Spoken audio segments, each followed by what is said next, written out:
Meet Reed Lance Rosenthal, rancher, #1 best-selling award-winning author, and unabashedly, unapologetically on the right side of the outstanding issues of our generation. But don't try to fence him in. Sometimes his positions will surprise you, because Reed is definitely his own man, with his own opinions. You might love him, you might hate him, but you won't be able to stop listening. Step over to the right side with Reed.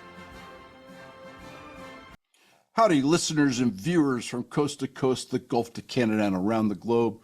Reed Lance Rosenthal on the Right Side Radio and the Cowboys Take. Gab, Rumble, Truth, X, YouTube, Gag Me, all around the place, if you will, all around the video spaces. You can catch us.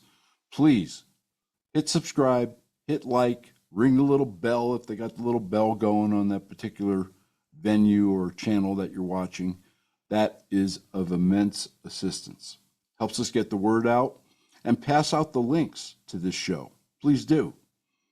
Get your friends, get your family, get others listening.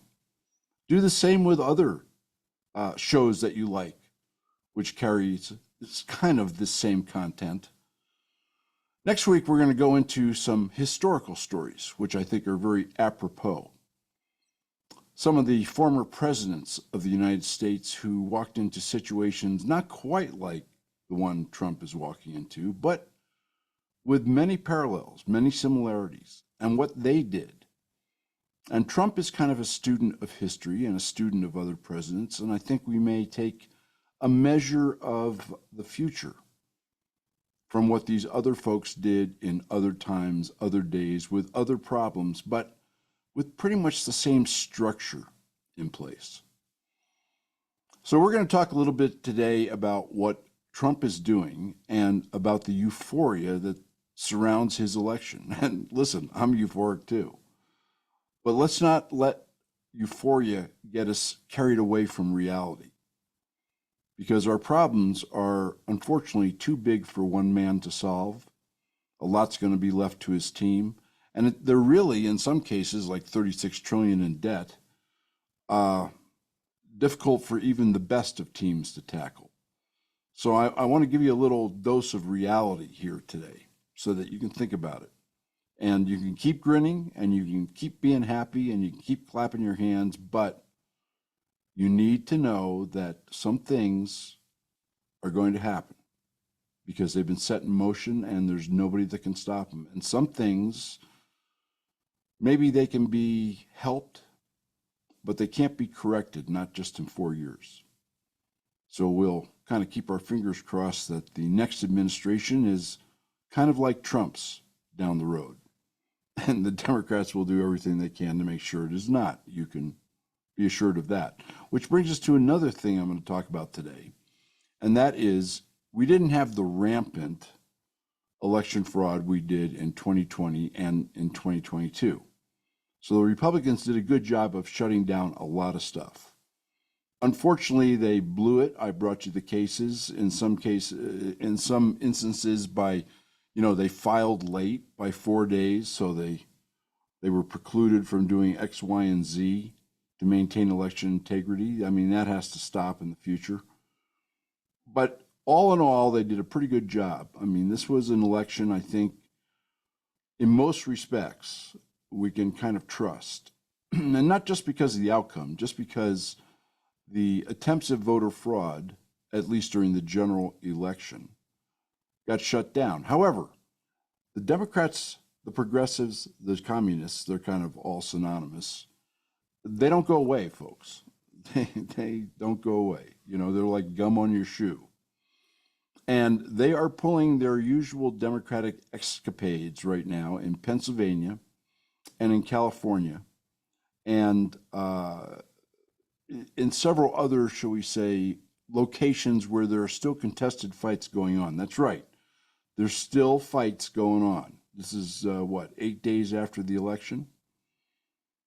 We have Kerry Lake down there in Arizona. It looks like that's going to a recount. And the Democrats are pouring money and legal troops in there, and hopefully the Republicans are too. McCormick versus Casey in Pennsylvania. He is I mean, he won the election by 29,000 some odd votes, just about 30,000 votes. That's going to be difficult to overcome in a recount. But Pennsylvania is pulling all sorts of, shall we say, little games, like Bucks County. And I'll tell you about that in the story. That could, or in the show, that could affect the outcome of that recount. And Mark Elias, the legal election fraud kingpin himself of the Democratic Party, is involved in that race, which is never good. Okay, Mark Elias has a habit of overturning wins to losses when it comes to Republicans, or losses to wins when it comes to Democrats. I mean, whatever you may think of him, he's a brilliant fraudster when it comes to election integrity. And the Democrats have them firmly in their camp. So we're going to be talking about that and several other instances too. I want to again tell you, these races are critical. The Senate races would be absolutely terrific to win. I mean, if we can get Kerry Lake's seat, there's some talk about a recount in Nevada. That was only a 20,000 vote spread. These are tiny spreads. I think of 414,000 votes cast in some of these congressional districts. The margin is 600 votes. Don't think that your vote doesn't count. One of these gals won her election by 6 votes after 2 months of recounting and going through the legal grind with the Democrats in the last election. She's ahead by 600 votes. Of course, there'll be a recount, and of course, they'll play their games. And I'll tell you a little bit about what those games are as we get to that section. And then I want to talk about, and this ties into the reality, to kind of dampen that euphoria that you're feeling just a little bit, just to make you more realistic in what can and what might occur here with the Trump presidency, and if the Republicans can keep their caca together, the House right now by 1 vote. We have the House by 1 vote. That is like nothing, okay? Nothing. Particularly since some House Republicans come from moderate districts and ran on a moderate platform. And the House is, tilting obviously to the right now. So your contribution to these remaining congressional races, I believe there's 5 or 7. It's all up on the website for you, and I'm also posting, I'm having the producers post on Facebook. I try not to go on Facebook. And if anybody tries to message me on Facebook, you may wait 6 months before I see it and you get a response. Just fair warning. I mean, Facebook is not my cup of tea. In fact, technology is not my cup of tea. I'm your original technological dinosaur. Welcome to Jurassic Park. All right. And then we're going to have, I'm going to tell you a little bit about what's going on the economic scene, because buried in all the headlines about the Dow and the NASDAQ and the S&P hitting new records, and how, we're the best of the best or the best of the worst, depending upon what pundit you're listening to in terms of economies of the world. There are some big problems in this economy, and they're showing ever more so. And you need to hear some of these stats. But very importantly, because we live in an interconnected world, because we have a president getting into office right now who believes in tariffs, and I think tariffs have their place. But understand what the impact of tariffs will be, particularly when you talk about the second largest economy, some argue it's equal to ours, China, and particularly when you talk about the powerhouse, or the used to be powerhouse of the European economy, European Union, and that's Germany. Because both those countries are kind of on their butts right now. And that's going to affect the United States, and that's going to affect you. So I want to talk about it a little bit. And once again, some of these forces are beyond the control of the new administration and the 3 branches that basically lean our way. First, though, we're going to do the founder's quote.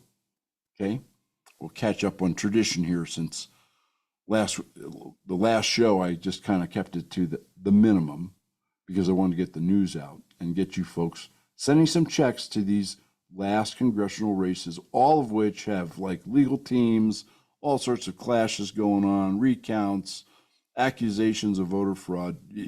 You can imagine, okay? But it's critical we get a few more seats in the House. That's critical.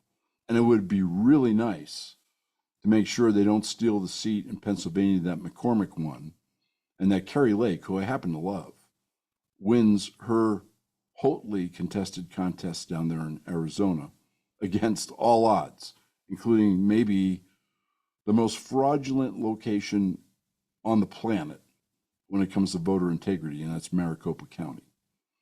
So I think our quote today is apropos, and it's from George Washington, the first elected president of the United States. The spirit of party opens the door to foreign influence and corruption, which finds a facilitated access to the government itself through the channels of party passions. I want you to think about that quote for just a moment. Basically, George Washington was no fan of political parties. In fact, he despised them. And his warning is kind of clairvoyant, because in the name of party and in the name of ideology, which a party represents, we have seen, and I don't have to go down the long list for you, it would take me forever, lots of corruption, lots of influence, lots of payola. I mean, just look at President Cadaver, Obama's third term up there in the White House, getting checks from China and Russia and, all the folks that are supposed to be our enemies. All right. On the ranch story today. So we had a little snow the other day, just a little dusting.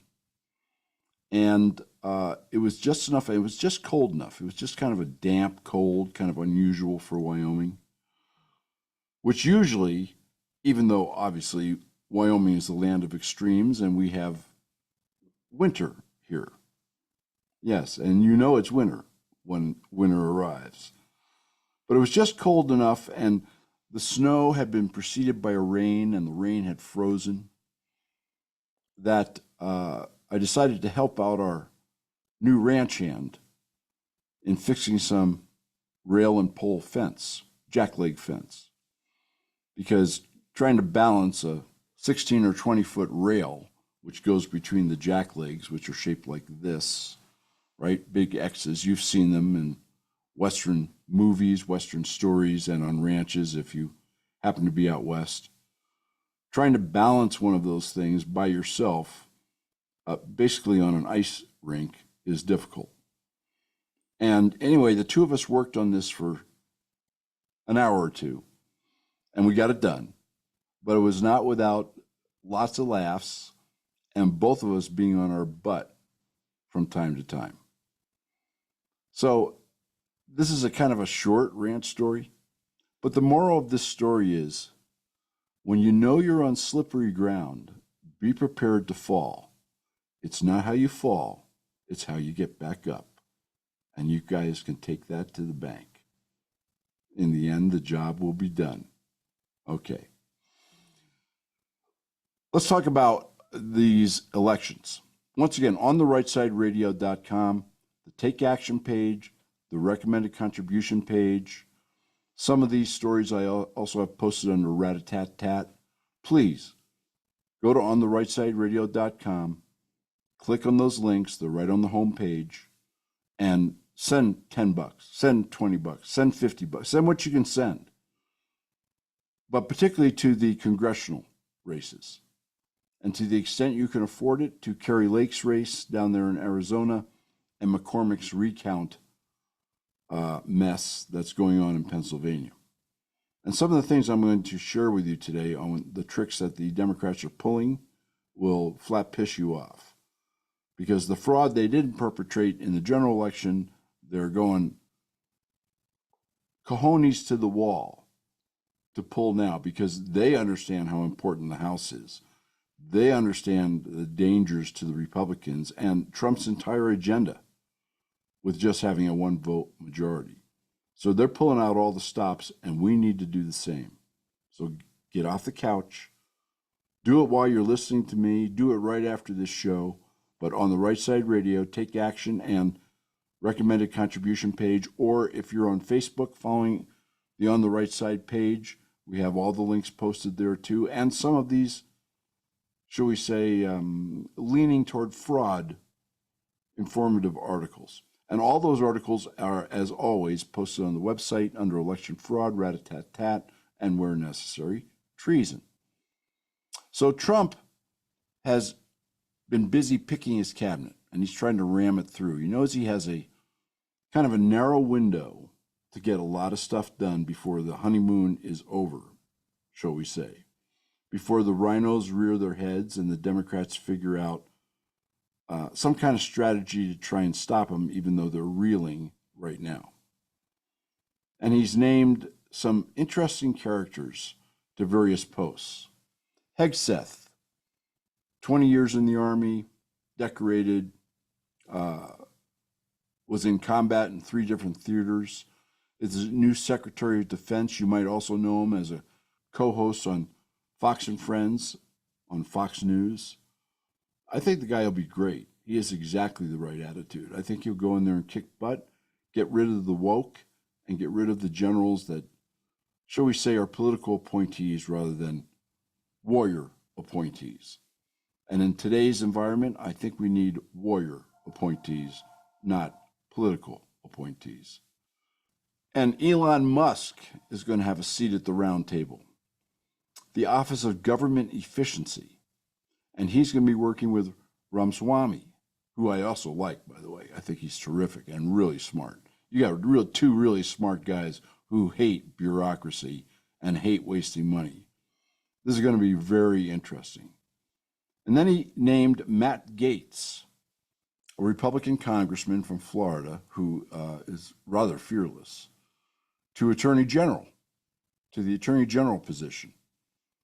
And if I were, should we say, a bad actor in the government right now, I would be very nervous having Matt Gaetz as the Attorney General, because he will give no quarter, and he will take the truth to where it leads and implement the laws. And it's about damn time. And he's talking about Robert F. Kennedy. I think he's going to nominate him for the Director of Health and Human Services. He's talking about disbanding the Department of Education. Woohoo, about time. I mean, what a boondoggle, what an indoctrination machine that thing is, with tentacles out to all 50 states. So Trump he's hitting the ground running. I mean, he's rocking and rolling. Only a week's gone by, and he almost has his entire cabinet picked. Now it's a question of getting them done. He wants to do it through recess appointments so that he doesn't have to run the gauntlet of Democratic nonsense. You remember the appointments of the Supreme Court?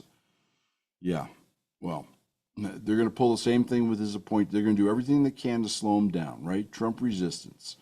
We have a whole page on that on the website. And I believe it's either under Trump resistance or resistance to Trump, something like that. If you click it, you can read all the things the Democrats have hatched up. And then, of course, we have January 6th, which is the certification date, right? A date that we will all remember. And we have Democrats like Raskin, what a peach he is, saying that they're going to refuse to certify. And maybe that'll lead to a civil war. And wouldn't that be grand?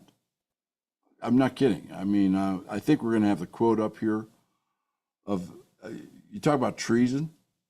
You talk about the outrage that the Democrats feigned over the January 6th setup back in 2020. Well, the guy's on the record, speaking in a microphone, looking at a camera. I mean, it's unbelievable. I think Trump's going to do great, but he's going to do great relative to the place he's been put in. You have an economy that, despite all the rah-rah from the mainstream media, and the Democrats leading up to the election. That's faltering in many respects. You have a Bureau of Labor Statistics and other government agencies who are fudging numbers and then downward revising them in the quiet of night several months later. And I've brought you all those stories. And you have a press that's not telling you what's happening overseas, which has immediate and direct effect on the United States. The job market, imports, exports, all sorts of things. Commodities. So you have a lot of problems in this economy. And some of the things that Trump has planned will help. Further tax cuts, particularly for corporations, so that they can to spur their hiring, to spur their plant investment, to spur their expansions. But he can't create demand, folks. And in the end, it is global demand, that is the people of the globe, for American products, and domestic demand, the people of America, for American products, that's going to tell the economic tale. And that demand is decreasing, even though it's probably going to get a little bump here from the euphoria.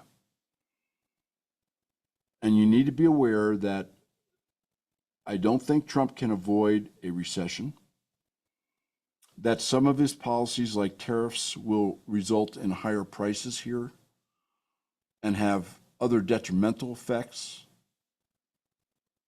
over the long term, or the medium term, I should say. They may have positive effects on employment, the retooling of America, bringing industries home. But there's no road is straight when it comes to this stuff. And no ascendancy is a straight line up. There's a whole bunch of dips along the way.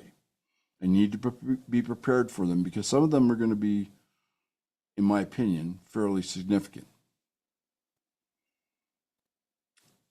Understand that tariffs will probably create, at least in the beginning, inflation.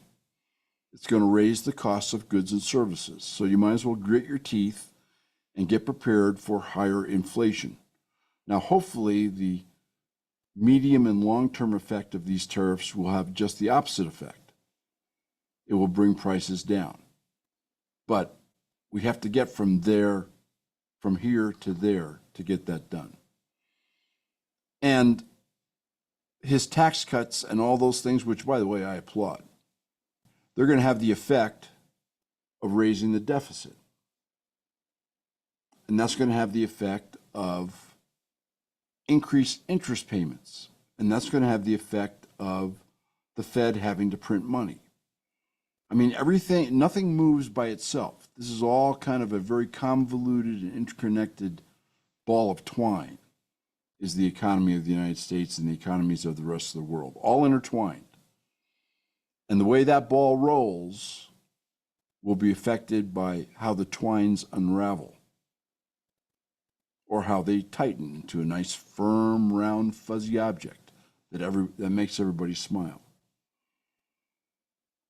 My bottom line of this is that Trump is not a panacea. He's a huge step in the right direction on all sorts of levels, not just economic. But don't get your hopes too high. Give the guy a break. Understand of the mess he's walking into. None of it his own making. The mess with the military, the mess with international relations, and, flare-ups everywhere. China, Russia, Iran, Israel, Turkey, Africa, you name it. He's walking into a situation where America has done nothing for 4 years and very little over the last 10 to get their hands on and firm up their hold of natural resources around the globe. China's been busy, busy, busy. A busy bee has China been. And we're way behind the 8 ball on this. And in the end, you can't make anything if you don't have the materials to make it with, right? Doesn't matter how many factories you have if you don't have steel. Doesn't matter how many AI and high-tech deals if you don't have silver or copper. So these are huge challenges. And I think he's the man to kick him in the butt and maybe not get over all of them, but to temper their effect on your life, my life, our freedoms in this country. Anyway, I'll be rooting for him all the way, but please, there has to be a modicum of reality in the way you're thinking about this situation right now. And yes, the day is waning outside, the light is changing. I get comments about that all the time. Hey, it is the way it is, folks. I also get comments about my second shirt here, right? Some people like it, some people don't. Well, this is Wyoming, and it is winter, and it is rather chilly. So that's why the second shirt. On the economic front internationally, China has been trying to stimulate its economy. Its unemployment is up, its employment is down, its housing sector is a total disaster and threatens the stability of its entire banking system. Its exports are kind of up and down. I mean, they're not a steady increase as they've been in the past. Their imports are way down. Consumer demand in China is way down. Inflation's about 3.6% in China. And they're following the same playbook that the Federal Reserves of the West have followed in the past. They're printing money. They're trying to stimulate the economy. They're pulling all sorts of little tricks out of the bag to actually create some inflation, to create consumer demand, to try and get themselves out of the recession that they're slipping into. And China in recession is not a good thing for the United States or the West. Because if you remember, back there in the great financial crisis, 2007 to about 2010, it was China's economic engine that pulled the Western world out of the hole. That engine is not there right now. And our problems in the West are unfortunately far more consequential than they were at that time. And they were huge at that time. Now they're huge plus, plus, plus. So your tech wizard here, not so much, T-Rex with one claw trying to hit these little key buttons. Something went wrong with Zoom. That is now corrected by folks way smarter than I am. And we are resuming, no pun intended, our discussion here. In the meantime, night has descended. The inky black of night has filtered through the canyons here, high in the Rockies in the middle of nowhere, Wyoming. So the lighting has changed just a bit. So sorry. We were talking about China. The Chinese are trying to stimulate their economy in much the same way as the Federal Reserve here and the other Western democracies, in quotes, have tried to do quite unsuccessfully over the last 20, 30 years. 36 trillion in debt, that kind of stuff. And they're throwing money at it. They're printing money. They are relaxing all sorts of standards and stringent regulations. They are giving incentives to certain businesses to hire, but it's not working. And the Chinese are worried, particularly with Trump now as president and threatening tariffs. Their factory output, and this is a huge number for the second biggest economy in the world, is down 2.98%. I mean, that's a lot of moolah. The value of things over there is deflating. We're not there yet, although I think we will be for at least a time period in this roller coaster wave we are headed into, unfortunately. We'll see what Trump can do, at least to soften the blow. And they have a very weak job market. Unemployment is rising. Remember their population, 1.4 billion. Their current unemployment rate is about 5.4% up. And 5.4% of, let's call it a billion people who are in the workforce over there. I don't know the exact number. That is a pile of people not working. And demand is decreasing. Just as demand, if you really are watching it and not listening to the government and pundit hype, is decreasing here, but at a much faster rate. In other words, domestic consumption in China is down. People are not spending money. And the Chinese property market is a total disaster. There's probably more real estate in China than any other 10 countries, including the United States, combined. Building after building after building, high rise after high rise after high rise, all of them empty. This is a disaster. And the banks obviously now hold loans which total more than the value of the properties. So their banking system is at risk, which may necessitate the more printing of the Chinese yuan to bail out the economy, kind of like what happened with us in 2008 through 2010, and then during COVID, and it's whatever excuse they had to print. Over in Germany is, or was, the kingpin economic power of the European Union. And Germany, like China, is facing tremendous problems. Unemployment is up. Fortunately, conservatives have started to win elections over there. The woke mob is getting kicked out. But the damage they have done by shutting down coal plants, nuclear plants, trying to go all wind and solar is unfathomable. Many of their factories at times don't have power to run. Last week, there was 4 days of fog, really thick fog over most of Germany with no wind.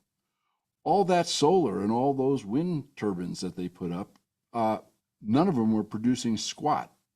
In fact, the entire output from the green grid, which is far more extensive than ours on a per capita basis, was 1 megawatt. That's 1 megawatt.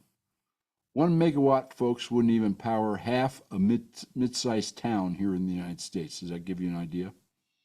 You can't run an economy, you can't run a household, you certainly can't run a factory with that kind of unreliable power input.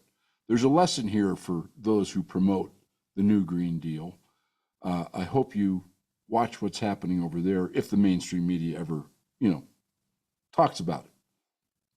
Because we're all mushrooms, we need to be kept in the dark and not know. The other thing that's happening with Germany is like China, the banks are in trouble. In fact, they're in such trouble that they're trying to sell their participation in American loans. The way a loan is done on a commercial building in America, a big one, is Bank X from America says, we'll loan you $100 million, Mr. Developer. And then they go out and participate portions of those loans. They sell them off, they get a servicing fee, they make money on it, obviously, to other banks around the world. One of the biggest or largest appetites for those types of participations has been the German banks. Many German banks have oodles and oodles of money invested in American loans on American commercial property, including office buildings, which are beginning to look like downtown Shanghai in China, empty. Obviously, values are plummeting. I've brought you stories about pension funds desperate to get out of these deals, selling their interest for 3% of what they bought it for. I mean, that's how desperate they are to get out of the deals. And the German banks have now decided that they want their participation money back and that they're not going to participate any longer.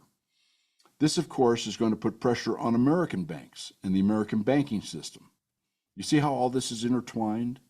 Nothing, unfortunately, happens on the planet Earth right now without affecting something else on the planet Earth. So it's going to have a personal effect on you and me and whatever bank we happen to deal with. Less so on the smaller community banks where they know your name. Hint, hint, hint. Now, in America, forget all the rosy stuff and the euphoria of the Trump election and the euphoria in the stock markets, new highs and yada, yada, yada, and, we're on the melt up, and you've heard all the squat. Many of you may have stocks. Congratulations, you've done pretty well. But remember, everything that goes up comes down, and everything that goes down eventually goes up again. So here in America, personal interest payments surpassed last month 568 billion annualized. That's 568 billion that American households are paying interest on their debt. This makes it kind of tough to buy food, pay rent, buy gas, save any money, and have a rainy day fund for an emergency, which is probably why 70% of U.S. households have less than $500 liquid assets to their name. $500. That's a really, really, really scary number. And your heart has to go out to these folks. In addition, the second highest household debt load in American history has just been reached. Hooray for us. $18 trillion. That's trillion. That households, not businesses, not factories, not anything but you, me, and our families owe on interest-bearing loans. Now you can see why 568 billion is whisking out the door every year on interest payments, which do nobody any good. It's lost funds. Grocery prices in the United States. They did a study on this. I hope that the producers will have the map up. If not, we'll get it up here for the next show. This is taking all 50 states and comparing grocery prices, a typical grocery basket for a family of 4 for a week. The 2020 prices. The prices are up $270 per week. That's per week. Now, if you take all these factors and put them together, you can see why people are hurting. And you can see why demand, and we are a consumer-driven economy, you can see why demand is falling, and you can forecast that. You can project that out over time. The more demand falls, the less money that go to companies. The less money that goes to companies, the more layoffs they have. The more layoffs they have, the higher the unemployment.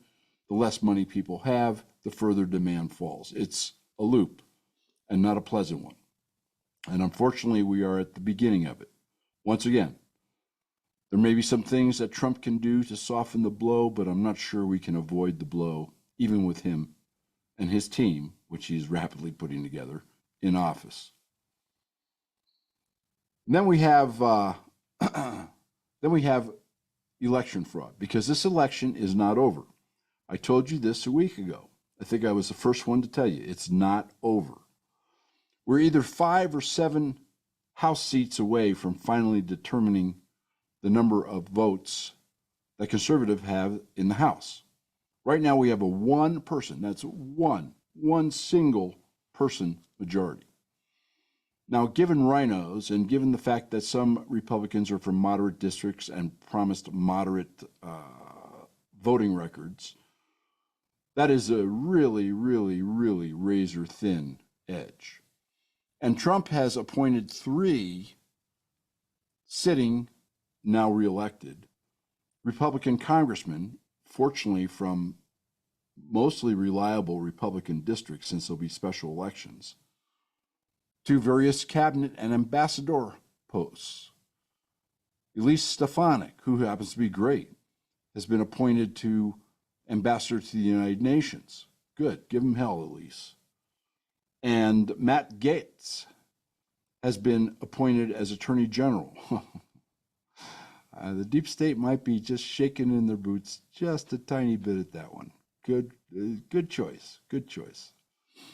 But the bottom line is you're going to have 3 congressmen leaving and special elections being held. We better win those special elections, and you folks better be involved in them, and you better be sending money and supporting the candidate that's going to be running to fill those vacancies. In the Senate, several senators are being appointed by Trump, but unlike the House, there are no special elections. And all the senators that have been appointed, for instance, Rubio to Secretary of State, I have to think about that choice, but somebody must know something far more than this hayseed from Wyoming. Rubio is from Florida, which is a red state run beautifully by Ron DeSantis. And the governor gets to pick the replacement. So those seats are safe. But there's a lot of stuff going on, folks. There's a lot of turns to the worm here that, if the worm doesn't turn in our direction, could undo some of the gains we've seen in the election. Hopefully not. But just bear in mind that reality, okay? Bear in mind that reality. And get off your duffs and support these final 5 viciously fought now with all sorts of Democratic attempted fraud, recounts, and razor thin, like by 600 votes in some of these cases. Miller Meeks, who's a terrific congresswoman, is ahead by 600 votes. She's the gal who, after 2 months of Democratic torture in the 2022 elections, won her seat by 6 votes. 6 votes. You think your vote doesn't count? Yeah, your vote counts, particularly with the country as divided as it is now. So the ACLU, I've told you about them. They're kind of the point of the spear in the Trump resistance movement. And you can go to the Trump resistance page on ontherightsideradio.com, and you can see all the goodies that the Democrats are doing to try and throw logs in the way of the Trump truck, shall we say. And it's really down to the point where Jamie Raskin, who is absolutely disgusting, over on the Democratic side, he's a congressman, said, well, we're not going to certify January 6th, and, if it leads to a civil war, then so be it. Wow. He was one of the guys who were jumping up and down about the January 6th setup back there in 2020. How the worm turns, huh? How the worm turns. But that'll give you an idea to the lengths these people are willing to go to try and stop the Trump agenda. In other words, our agenda. Or said another way, the American agenda. Because these folks, at heart, are not Americans. Oh yes, they're American by birth, they're American by citizenship, by passport. But in their heart of heart, in their value systems, they are not Americans, in my opinion. And Jamie Raskin's comments live, on air, in a microphone, in front of a camera, is, in my opinion, worthy of treason. But I'm just a hayseed in Wyoming. Anyway, the ACLU has teamed up with an outfit called LULAC. This is the United Latin Organizers of Arizona. And they launched a big lawsuit in Arizona to extend the voting time. Who needs election day? If you don't make it down there 3 days later, you get the vote anyway. Literally, that was their lawsuit. Oh, and also that, you had to take absentee ballots that didn't have matching signatures, and et cetera, et cetera, et cetera. Fortunately, that got shoved down their throat by the Arizona Supreme Court, or could have set a dangerous precedent nationally. But they were trying to interfere in the recount that's now going on for Kari Lake, who, by the way, needs your support also. Again, on the rightsideradio.com, click on the Take Action link, click on the recommended contribution link, or Facebook on the Right Side Radio.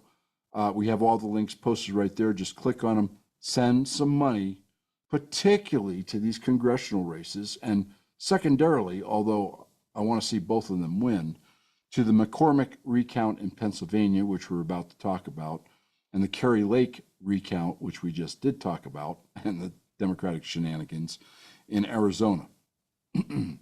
But we must have a better than 1 seat majority in the House, folks, or the Trump agenda is going to be an uphill battle for it. Okay. In Orange County, California, this is where I think almost 80% of the undecided races, the razor-thin races, are being decided. And it seems that the Democrats got the bright idea of having people send in bomb threats to polling places. This is after the election, by the way. And with the bomb threats, the local authorities cleared the buildings of the poll watchers, not of the ballot counters. just of the poll watchers. I'll let you kind of do the thought process on that. I'm sure it was all just an accident. Somebody didn't know what they were doing and somebody didn't think. At one polling place, I have not verified this story, but I've seen it in several places. 2 white pickup trucks with tonneau covers over their bed of their truck. As soon as the poll watchers were gone, zoomed up and backed into one of the back doors in the polling places and unloaded something. I wonder what that something was. One can only imagine, right? But the cleanest, fairest, least fraud elections on the planet Earth, folks. No problem here.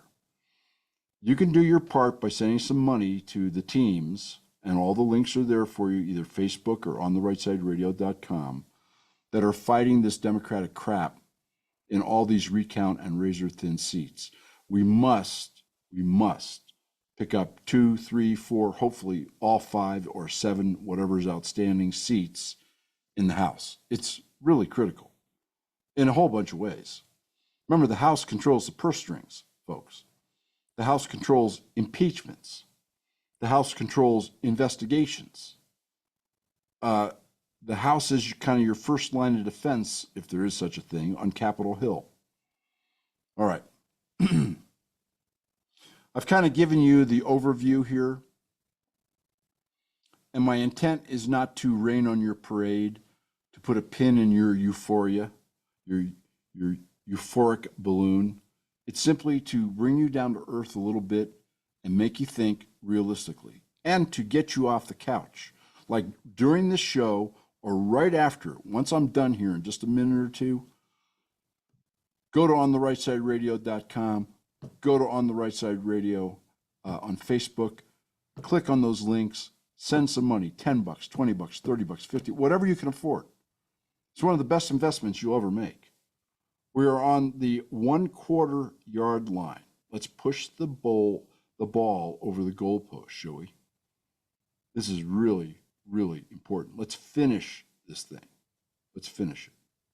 For America, for our families, for our financial security, and for our freedoms. This is Reed Lance Rosenthal on the Right Side Radio and the Cowboys Take. We'll talk to you in just a couple of days. I'll bring you updates. I'm going to bring you history of what some of the presidents in similar circumstances to Trump, i.e. inheriting a total roaring mess, have done in the past, both successfully and not so successfully. And we'll see what we can glean from that in terms of the path in front of Trump. Keep the wind at your back. We'll talk to you soon. Thanks for listening, by the way. I love you guys.